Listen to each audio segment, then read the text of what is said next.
Homeless vet returns millionaire's wallet. He never expected this. The biting wind of a late November evening whipped through the alleyways of downtown Chicago, sending shivers down Michael's spine. He pulled his threadbare coat tighter around him, seeking a reprieve from the cold that seemed to seep into his very bones. Michael, a veteran of the war in Afghanistan, had been homeless for the past 2 years, ever since the demons of PTSD had cost him his job and his family. He spent his days wandering the city streets, scavenging for scraps of food and seeking shelter wherever he could find it. Tonight, his search led him to a dumpster behind a high-end Italian restaurant, hoping to find some discarded leftovers. As he rummaged through the refuse, his hand brushed against something leather. He pulled it out, surprised to find a sleek black wallet. It was clearly expensive, the kind carried by men of wealth and power. Curiosity piqued. Michael opened it. Inside, he found a thick wad of cash, several credit cards, and a driver's license belonging to a man named Arthur Sterling. The address on the license indicated a residence in one of the city's most affluent neighborhoods. Michael stared at the wallet, his mind a whirlwind of conflicting thoughts. He could easily keep it. The money would provide him with food and shelter for weeks, maybe even months. He could finally get a warm meal, a decent night's sleep, maybe even a new pair of shoes to replace the ones with holes that offered little protection against the icy pavement. But a nagging voice in the back of his mind whispered against it. He thought of the man who owned the wallet, the distress he must be feeling at its loss. Michael knew what it was like to lose something precious. He had lost his best friend in the war, a man who had saved his life countless times. He had lost his wife and daughter, unable to cope with his erratic behavior and nightmares. He had lost his sense of purpose, his pride, his place in the world.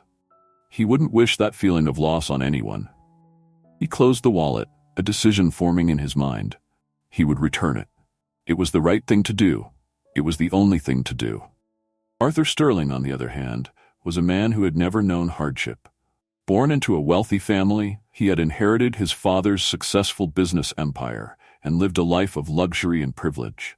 He was used to getting what he wanted, when he wanted it. He was a shrewd businessman, known for his ruthless negotiating tactics and his unwavering focus on the bottom line. He valued efficiency and success above all else, and he had little patience for weakness or sentimentality.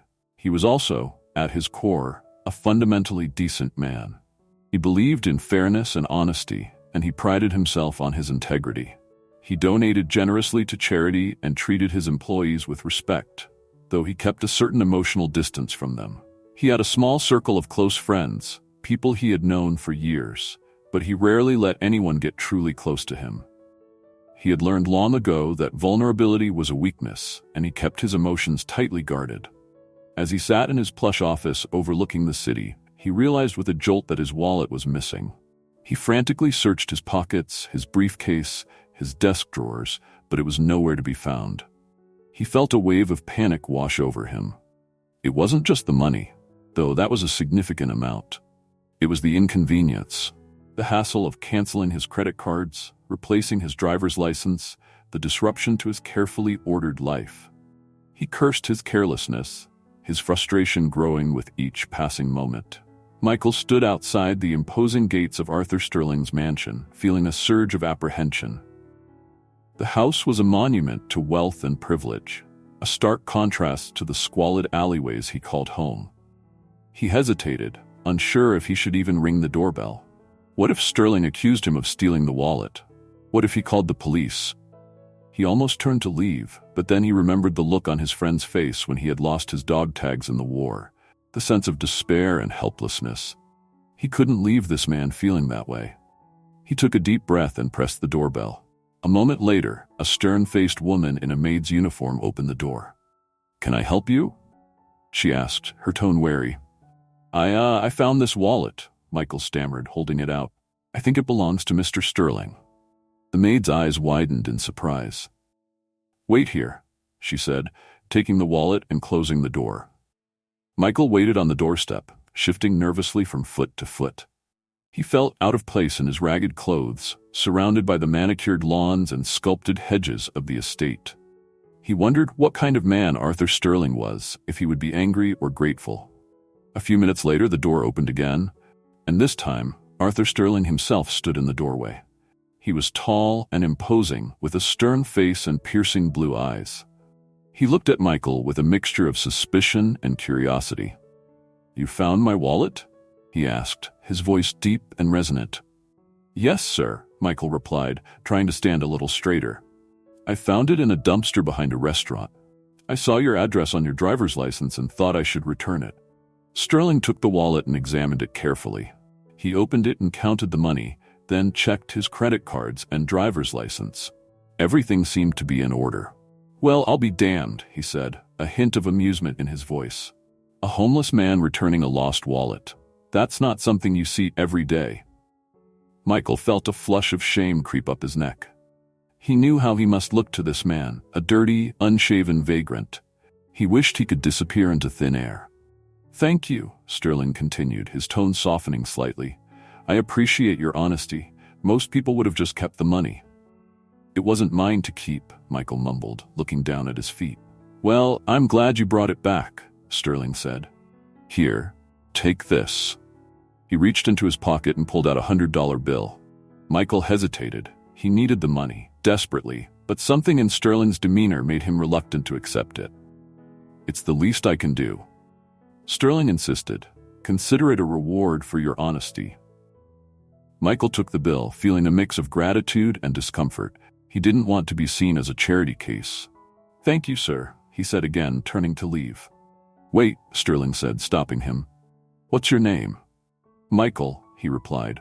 "Michael," Sterling repeated, a thoughtful look on his face. "Listen, Michael, I'm having a dinner party tomorrow night. I could use some help with the serving and cleanup. It pays well. Would you be interested?" Michael was taken aback. He hadn't expected this offer. He looked at Sterling, trying to gauge his sincerity.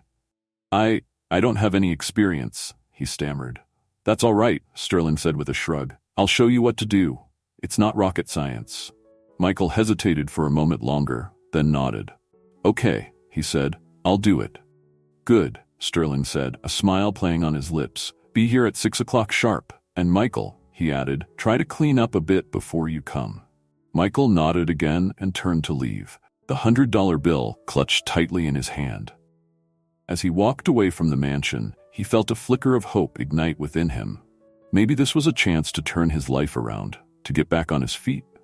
Maybe this unexpected encounter with a wealthy businessman was the break he had been waiting for. The next day, Michael used the $100 to buy himself a decent meal, a shave, and a haircut. He even managed to find a cheap laundromat to wash his clothes. He wanted to make a good impression on Mr. Sterling. He arrived at the mansion promptly at 6 o'clock, feeling nervous but determined. Sterling greeted him at the door, looking slightly surprised at his transformation. "You clean up well," he remarked. "Thank you, sir," Michael replied, trying to hide his nervousness. Sterling led him to the kitchen, where a flurry of activity was underway. Caterers were bustling about, setting up tables and arranging platters of food. Sterling introduced Michael to the head chef, a gruff but kind-hearted Italian man named Tony, who gave him a quick rundown of his duties. Michael spent the next few hours helping with the preparations, setting tables, filling water glasses, and assisting the caterers. He was surprised by how much he enjoyed the work. It felt good to have a purpose, to be part of something. He also observed Sterling interacting with his guests, a mix of business associates, socialites, and politicians. Sterling was a charming and charismatic host, effortlessly navigating the conversations and ensuring everyone felt welcome. He was a different man from the stern figure Michael had encountered the previous day. As the evening progressed and the guests moved to the dining room, Michael's duties shifted to serving food and clearing plates. He moved around the table, careful not to spill anything or disturb the guests. He listened to their conversations, snippets of discussions about business deals, political scandals, and upcoming social events. He felt like an invisible observer, privy to a world he had never known existed. During a lull in the service, Michael noticed a young woman sitting alone at the far end of the table. She seemed out of place, her expression a mixture of boredom and disdain. She was dressed in a designer gown, her jewelry sparkling under the chandelier light. but her eyes held a sadness that belied her outward appearance. Intrigued, Michael approached her, offering to refill her wine glass. "Thank you," she said, her voice soft and hesitant. "You're welcome," Michael replied, noticing the tremor in her hand as she reached for the glass. "Are you enjoying the party?" She gave a wry smile. "Not particularly. These events are always so superficial." Michael nodded, understanding her sentiment. "I know what you mean." She looked at him, surprised. "You do?" "I'm not really a guest here," Michael explained.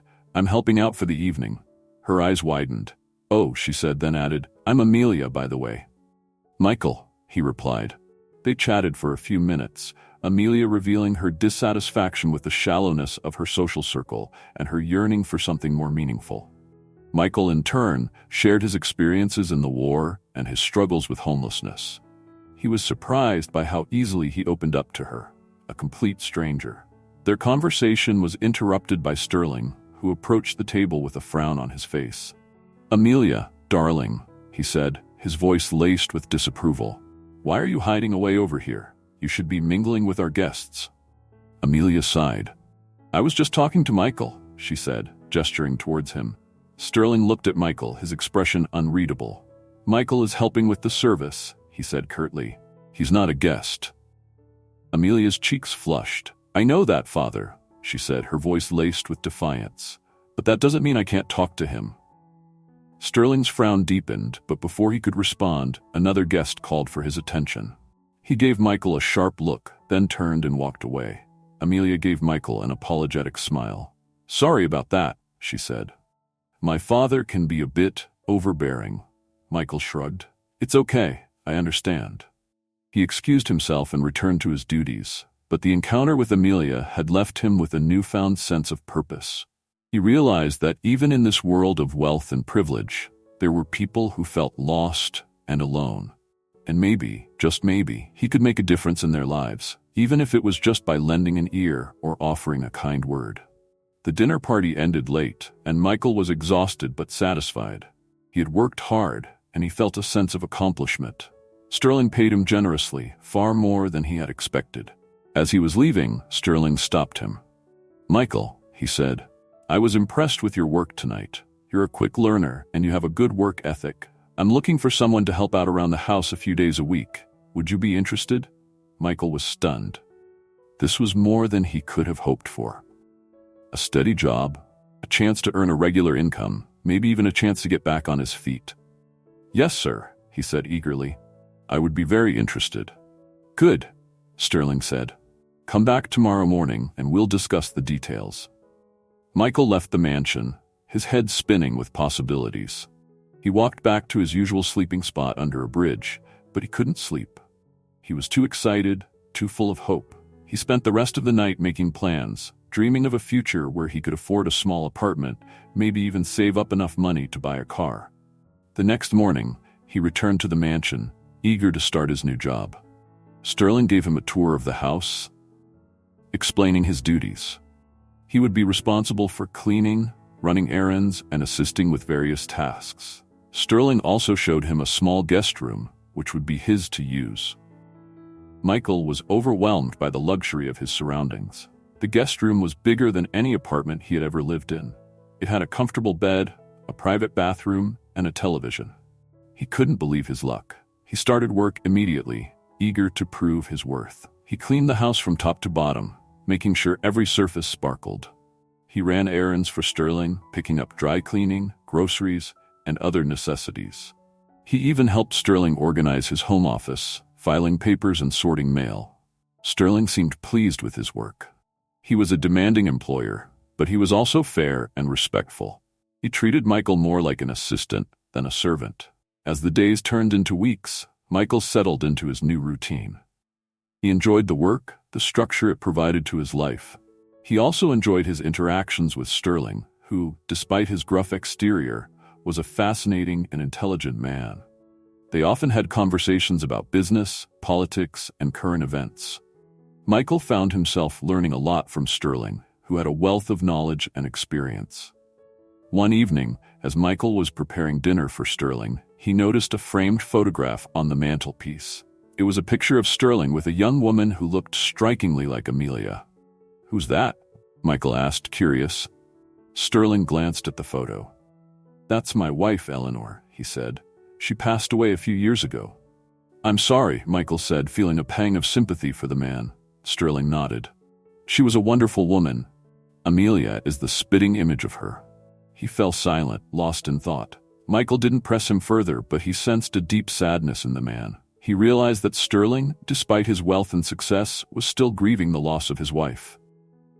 This revelation gave Michael a new perspective on his employer.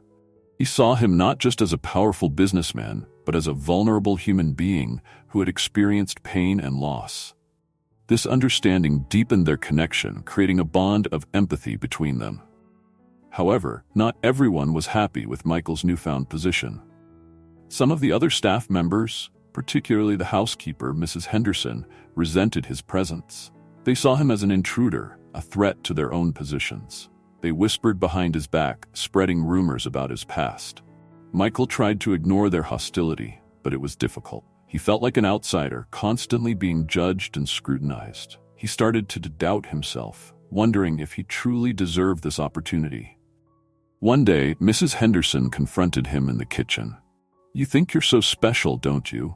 she sneered. "Just because Mr. Sterling takes a liking to you, you think you can walk all over us."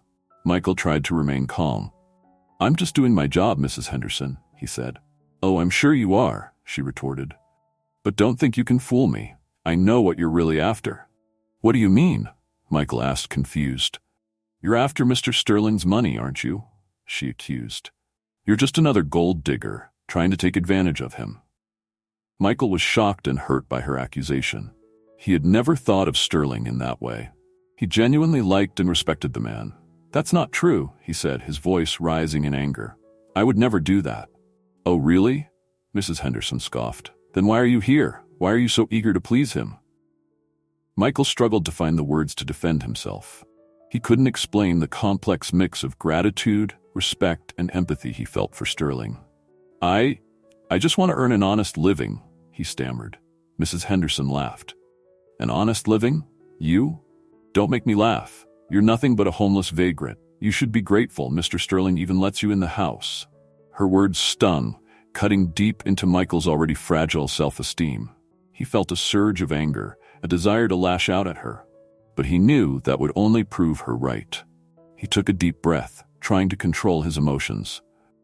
"I'm not going to argue with you, Mrs. Henderson," he said, his voice trembling. "But I'm not what you think I am."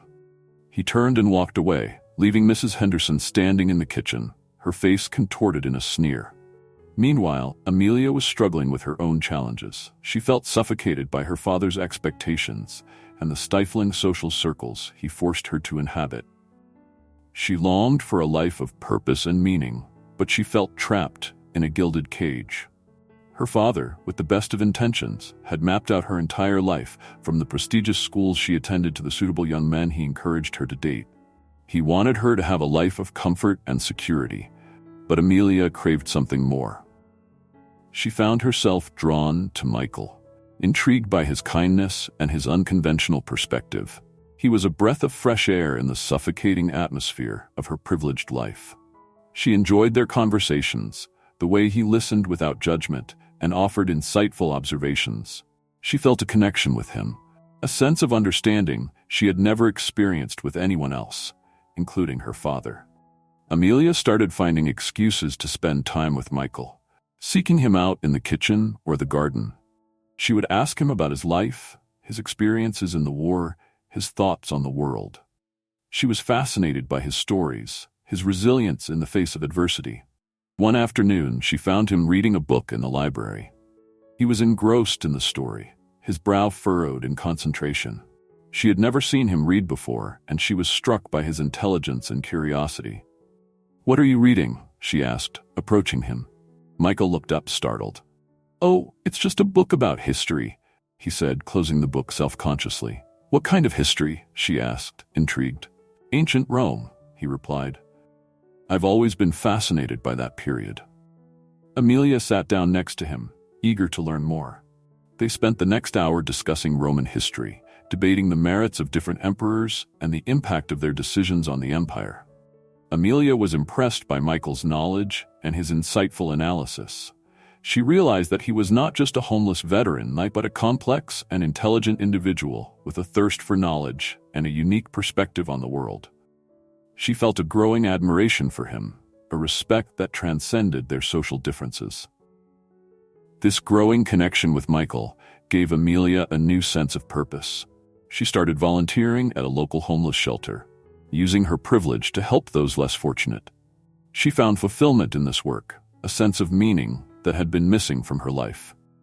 She also started challenging her father's expectations, expressing her own opinions and desires. She refused to attend social events she didn't enjoy, and she started dating a young artist who shared her passion for art and social justice. Her father was initially resistant to these changes, but he gradually came to accept his daughter's newfound independence.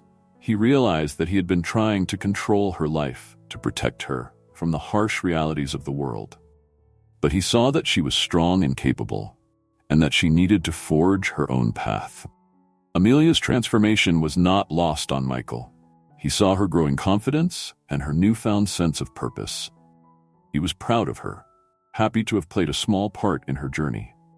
Their relationship, however, remained platonic. They both understood the social barriers that separated them, the unspoken rules that governed their interactions. But their connection deepened, evolving into a unique and cherished friendship. As the weeks turned into months, Michael's position in the Sterling household solidified. He became an indispensable part of the household, trusted and respected by Sterling. He continued to excel in his duties, managing the household with efficiency and discretion. He also continued to learn from Sterling, absorbing his knowledge and insights like a sponge. Their relationship evolved beyond that of employer and employee. They shared meals together, discussed books and current events, and even played chess on occasion. Sterling, who had always kept people at arm's length, found himself opening up to Michael, sharing his thoughts and feelings. He valued Michael's honesty and his unpretentious nature. Michael, in turn, felt a deep gratitude towards Sterling. He had given him a second chance at life, a chance to rebuild himself and find a place in the world.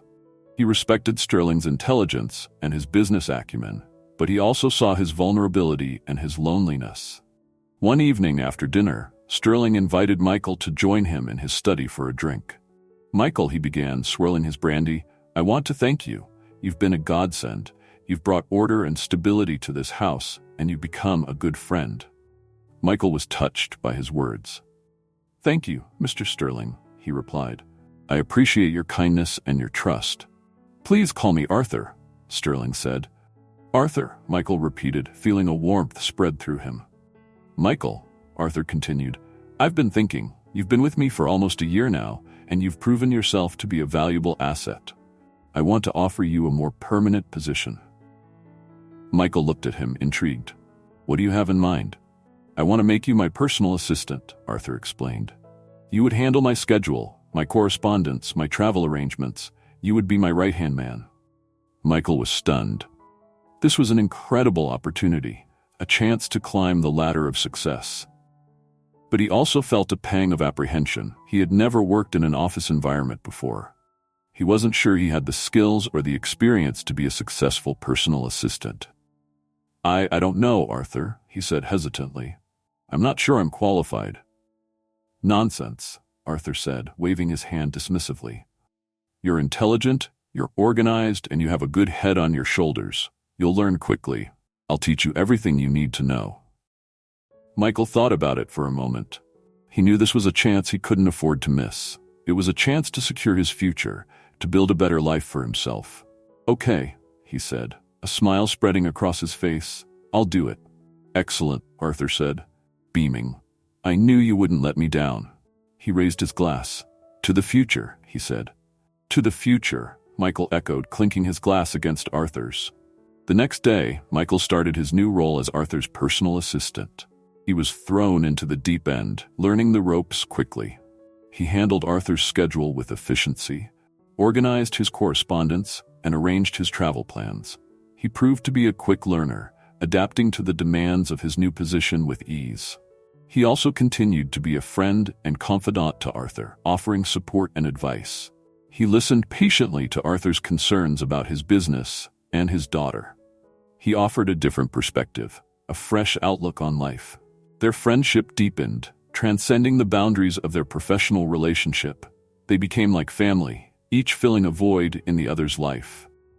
One day, Arthur received a phone call that shook him to his core. It was the hospital. Amelia had been involved in a car accident. She was in critical condition. Arthur rushed to the hospital, his heart pounding in his chest. He found Amelia unconscious, hooked up to machines. The doctors told him she had suffered severe head trauma and internal injuries. Her prognosis was uncertain. Arthur was devastated.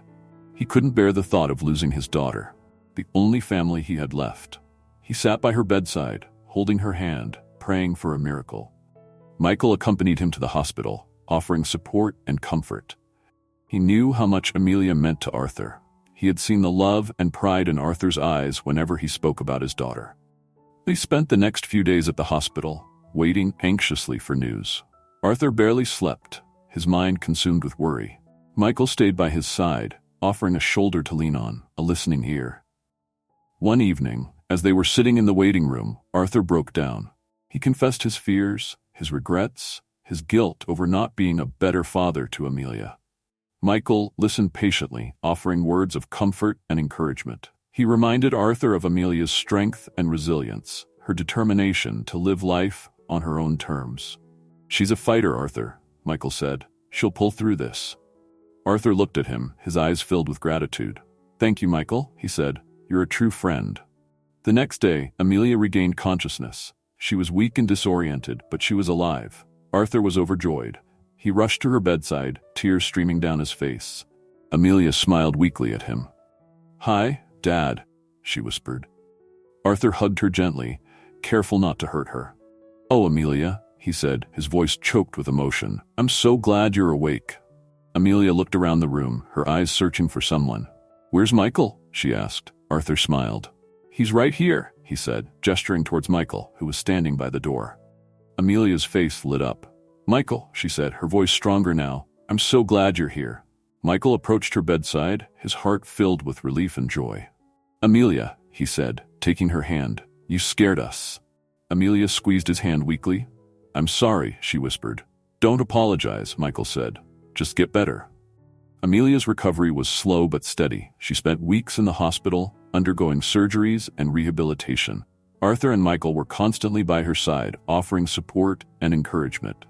During this time, Arthur realized how much Michael had become a part of his family. He saw the genuine affection between Michael and Amelia, the way they supported each other through this difficult time. He also recognized the depth of his own friendship with Michael, the trust and respect they shared. One day, as Amelia was finally preparing to be discharged from the hospital, Arthur took Michael aside. "Michael," he said, "I want to ask you something." Michael looked at him, curious. "What is it, Arthur?" "I want you to officially become a part of this family," Arthur said, his voice filled with emotion. "I want to adopt you as my son." Michael was speechless. He couldn't believe what he was hearing. "Arthur, I don't know what to say," he stammered. "Say yes," Arthur said, a smile spreading across his face. "Say you'll be my son." Tears welled up in Michael's eyes. "Yes," he said, his voice choked with emotion. "Yes, I'll be your son." Arthur embraced him tightly. "Welcome to the family, son," he said. Amelia, who had overheard their conversation, rushed over and hugged them both. "This is the best news ever," she said, her eyes shining with happiness. The news of Arthur's decision to adopt Michael sent shockwaves through their social circle. Many people were appalled, unable to comprehend why a wealthy and respected businessman would adopt a homeless veteran. They gossiped and whispered, questioning Arthur's sanity and Michael's motives. Mrs. Henderson, the housekeeper, was particularly outraged. She felt betrayed by Arthur, who had always treated her with respect and consideration. She couldn't understand why he would choose Michael over her, a loyal and devoted employee.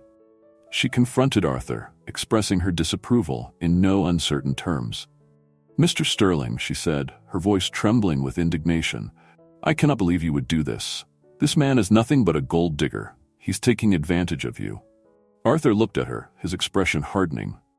"Mrs. Henderson," he said, his voice firm, "I appreciate your concern, but this is my decision. Michael is a good man, and he's become a part of my family." "But he's not your family," Mrs. Henderson protested. "He's a stranger. He's only after your money." "That's not true," Arthur said, his voice rising in anger. "Michael is a kind and honest man. He's been a loyal friend and a valuable assistant. He's earned his place in this family." Mrs. Henderson refused to back down. "I've been with you for 10 years, Mr. Sterling," she said, her voice pleading. "I've always been loyal and devoted. Don't you care about me at all?" Arthur sighed. "Of course I care about you, Mrs. Henderson," he said. "But this is different. Michael is like a son to me." Mrs. Henderson felt tears stinging her eyes. "I see," she said, her voice choked with emotion. "Well, then I have no choice but to resign." Arthur was taken aback. "Mrs. Henderson, you don't have to do that," he said. "I value your work. I don't want to lose you." "I'm sorry, Mr. Sterling," she said, her voice firm, "but I cannot stay here and watch this man take my place." She turned and walked away, leaving Arthur standing there, feeling a mixture of sadness and frustration. He tried to reason with her to convince her to stay, but she was adamant. She packed her belongings and left the mansion, her heart filled with bitterness and resentment. Arthur felt a pang of guilt, but he knew he had made the right decision. He couldn't let Mrs. Henderson's disapproval dictate his life. He had found a son in Michael, and he wouldn't let anyone take that away from him. The social backlash continued, but Arthur and Michael weathered the storm together. They ignored the gossip and the whispers, focusing on their newfound family bond. Amelia, who had fully recovered from her accident, was thrilled to have Michael as her brother. They shared a close bond, their friendship strengthened by their shared experience. Michael thrived in his new role as Arthur's son and personal assistant. He continued to excel in his work, proving his worth time and again. He also became a beloved member of the community, volunteering his time at the local homeless shelter and mentoring troubled youth. He had come a long way from the homeless veteran who had found Arthur's wallet. He had found a family, a purpose, and a place in the world. One day, Arthur called Michael into his study. He looked serious, his brow furrowed in thought. "Michael," he began, "I've been thinking about the future of the company." Michael listened attentively, sensing the importance of the conversation. "I'm getting older," Arthur continued, "and I'm starting to think about retirement. I need someone to take over the reins, someone I can trust." Michael's heart skipped a beat. He knew what was coming. "Michael," Arthur said, looking him directly in the eyes, "I want you to be my successor. I want you to take over the company." Michael was stunned. He couldn't believe the trust and faith Arthur had in him. "Arthur, I don't know what to say," he stammered. "Say yes," Arthur said, a smile spreading across his face. "Say you'll take over the company." Michael took a deep breath, his mind racing. This was a huge responsibility, a daunting challenge, but he also knew it was an incredible opportunity, a chance to make a real difference in the world. "Yes," he said, his voice filled with determination. "I'll do it." Arthur beamed. "I knew you wouldn't let me down," he said. He stood up and extended his hand. "Congratulations, son," he said. "The company is in good hands." Michael shook his hand, feeling a surge of pride and excitement. He was ready for this challenge. He was ready to lead the company into a new era, an era of innovation and social responsibility. He knew he had a lot to learn, but he was eager to embrace this new chapter in his life. He would honor Arthur's legacy by building on his success and creating a company that was both profitable and ethical. He would also continue to be a loving son and brother, cherishing the family he had found. He would never forget the kindness and generosity that had been shown to him, and he would pay it forward by helping others in need. The transition was smooth. Arthur mentored Michael, sharing his years of experience and wisdom. Michael, with his sharp mind and compassionate heart, quickly grasped the intricacies of the business. He brought a fresh perspective, introducing innovative ideas and ethical practices. He also made a point of connecting with the employees, listening to their concerns, and valuing their contributions. He fostered a culture of respect and collaboration, creating a positive and productive work environment. The company flourished under Michael's leadership. Profits soared, and the company's reputation for social responsibility attracted new clients and investors. Michael became a respected business leader, known for his integrity and his commitment to ethical practices. He never forgot his roots, however. He continued to volunteer at the homeless shelter, using his influence and resources to advocate for the homeless and disadvantaged. He also established a foundation to support veterans struggling with PTSD, providing them with access to mental health services and job training programs. He often reflected on his journey, marveling at how far he had come. From a homeless veteran struggling with PTSD to the CEO of a successful company, his life had taken an unexpected turn. He was grateful for the opportunities he had been given, and he was determined to use his position to make a positive impact on the world. He also cherished his relationship with Arthur and Amelia. They were his family, his support system, his source of strength.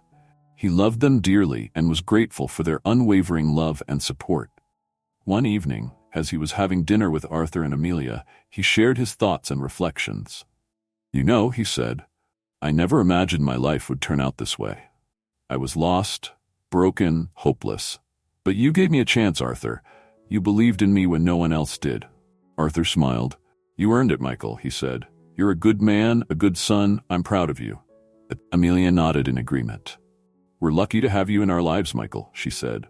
Michael smiled back at them, his heart filled with gratitude. He had found a family, a purpose, and a place in the world. He had found happiness. Michael's story is a testament to the power of kindness, compassion, and second chances. It shows that even in the darkest of times, hope can prevail.